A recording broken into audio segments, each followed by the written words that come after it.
How's it going, guys? Welcome back to S3M2 Football and welcome to today's football preview video. The UEFA Champions League is back this week, and for today's video, we will be looking at a match that is kicking off this Wednesday on the 11th of December in Turin. For today's video, let's talk a little bit about Juventus versus Manchester City.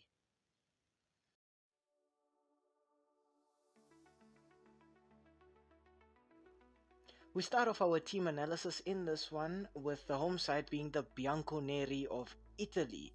The last five fixtures for Juventus have ended in one win and four draws. Juve's last match was a 2-2 draw at home against Bologna in the Serie A. And en route, the Bianconeri have scored 5 goals and conceded 3 goals. So Thiago Motta's team are getting goals effectively up front, but also keeping it solid at the back. The first player I'd like to talk about for Juventus has got to be Serbian centre forward Dusan Vlahovic. In 17 appearances, Vlahovic has scored 9 goals and provided 2 assists. And I think in him, Juventus have a very direct centre forward who's just looking to get goals. But for me, Dusan Vlahovic has been a little subpar this season. You expect to see a player like him who is strong, physical, athletic, being able to score goals with either foot and his head as well.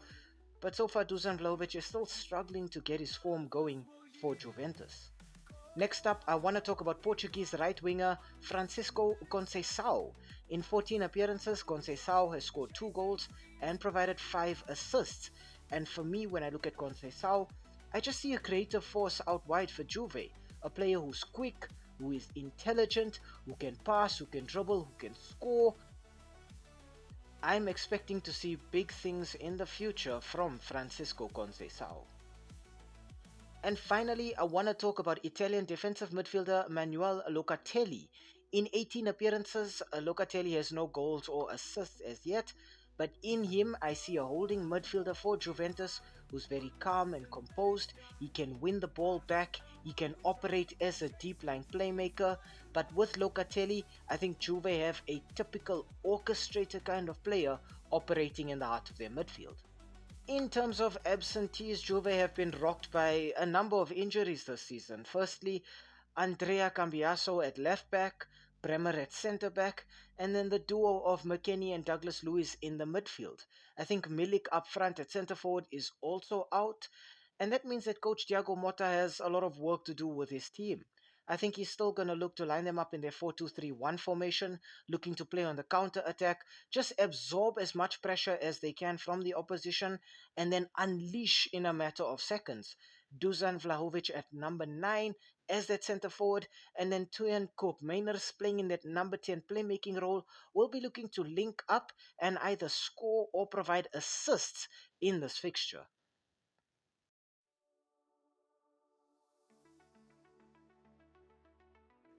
Okay, on to the away team. Now for Manchester City, the last 5 fixtures have ended in 1 win, 2 draws and then 2 losses. So very inconsistent from Pep Guardiola's team. City's last match was a 2-2 draw away at Crystal Palace. And in these last 5 fixtures, the Citizens have scored 8 goals but conceded 11. So I think it's already quite obvious that perhaps City are not getting as many goals as they would like, and they're shipping in way too many at the back. The first player I'd like to talk about for Manchester City has got to be Norwegian centre forward Erling Haaland. In 21 appearances, Haaland has 18 goals and 1 assist. And in him, I think the Citizens have a centre forward who's very physical, who's very fast, and who's just a great finisher. Erling Haaland doesn't waste time on the ball. He's always just looking to stick it in the back of the opposition net. Next up, I want to talk about Portuguese attacking midfielder Bernardo Silva. In 21 appearances, Bernardo Silva has 2 goals and 4 assists. And in him, I think Manchester City have a real dribbling wizard, a player who likes to create something when he has the ball, but he's always looking to keep it moving, either by passing it on to the next player or running with it at his feet and then just causing a whole lot of havoc in the opposition defense. But I think for me, Bernardo Silva has been a little underwhelming this season as well. And finally, I want to talk about Portuguese centre-back Ruben Dias. In 17 appearances, Ruben Dias has no goals or assists as yet, But in him, I think Manchester City have a centre back who is very strong, who's a great defensive leader, and is very composed at the heart of the defense as well. Ruben Dias does give this team a bit of an attacking option from set pieces because he's very aerially adept. But I think for all of his absences this season, Manchester City have really suffered. Speaking of absences, Manchester City are really suffering without Rodri in the heart of their midfield. They have no aggression in their midfield right now, and it's really showing. Nevertheless, I think Coach Pep Guardiola is still going to line his team up in a 4-2-3-1 formation. We've seen Guardiola sort of experiment this season with various formations and tactics, but I think either way, it's still going to be keep the ball, pass the ball, hold on to possession, be patient and play probing football from Manchester City. They will find spaces and exploit weaknesses. Erling Haaland as that centre forward will be used to either get goals or to occupy the centre backs. And if the centre backs are busy, it then gives midfielders like De Bruyne and Phil Foden the opportunity to then provide an attacking threat from midfield instead.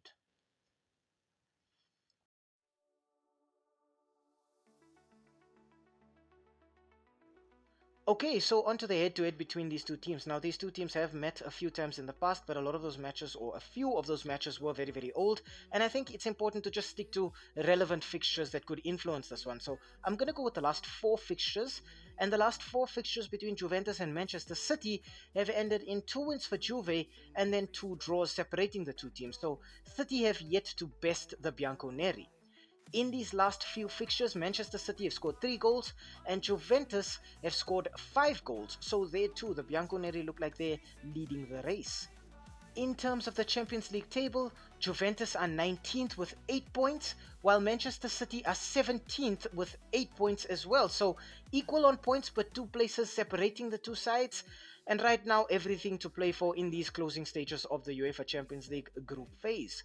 Both teams have been very underwhelming both on the continental stage and domestically, but at least Juve can blame it on their injury crisis that has really rocked the ambitions of this team.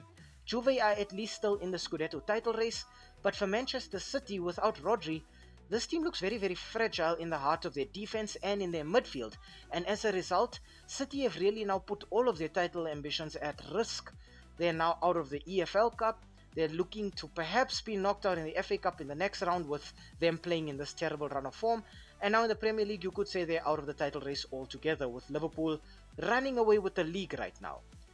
Juve up front, I think, have been very bad and inconsistent. In these last 5 matches, I did say they scored 5 goals, but it was 5 different goal scorers, and none of them were the centre forward Dusan Vlahovic. So Juve have a bit of an issue getting goals.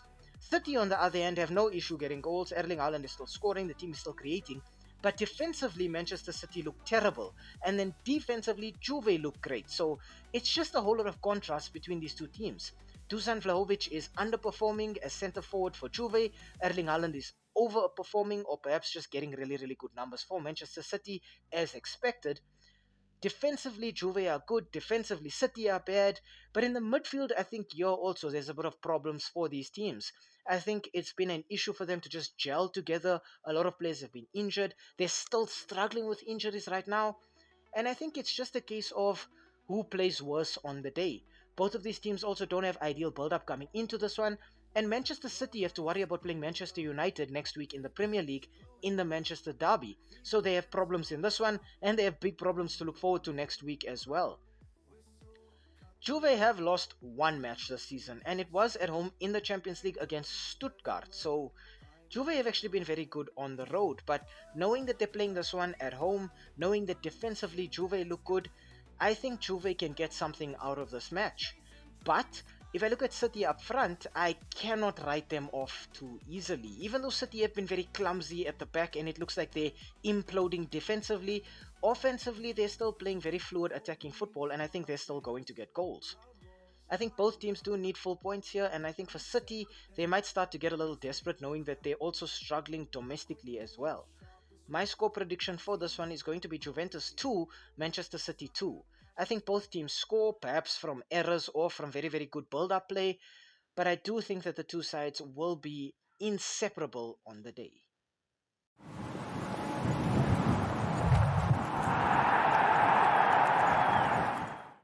hi. Thank you for making it to the end of this video. We really appreciate the watch time. And the fact that you took some time out of your day to spend it with us talking about the sport that we all love. If you enjoyed the content, why not, drop a like down below or comment in the comment section. Um, Maybe even consider subscribing to the channel. And I mean, while you are here right now, have a look at some of our old videos too. They should be appearing on the screen right now, along with that subscribe button. So you know exactly what to do. Um, Thank you so much. It really helps with the YouTube algorithm. And have a great day out there. And we hope to see you again very, very soon. Thanks. Stay safe.